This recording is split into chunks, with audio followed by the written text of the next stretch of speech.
Good morning, welcome back to my YouTube channel. అందరూ ఎలా ఉన్నారు, బాగున్నారా? ఇప్పుడు ఎర్లీ మార్నింగ్ లేచాను. సో ఫస్ట్ అయితే రెడీ అయిపోతున్నాను, తలస్నానం చేశాను అండ్ ఫేస్కి కొంచెం మాయిశ్చరైజర్ అండ్ సన్ స్క్రీన్ పెట్టుకొని కిందకైతే వెళ్తాను. అండ్ మేకప్ అలాంటివి ఏం వేసుకోను, ఎందుకంటే మార్నింగ్ కదా పూజ ఇంట్లో చేసుకోవడానికి. ఇప్పుడు sunscreen and moisturiser apply చేసేసుకుని కిందకి వచ్చేసరికి మమ్మీ అయితే రెడీ చేశారు దేవుడి పటం అంతా పెట్టి.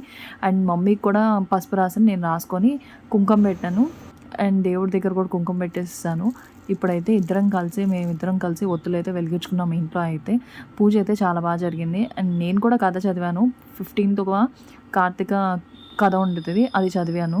అండ్ ఆ తర్వాత నేను కాకాని టెంపుల్కి అయితే వెళ్ళాను. చాలా బాగా దర్శనం జరిగింది. If you like this video, like, share and subscribe.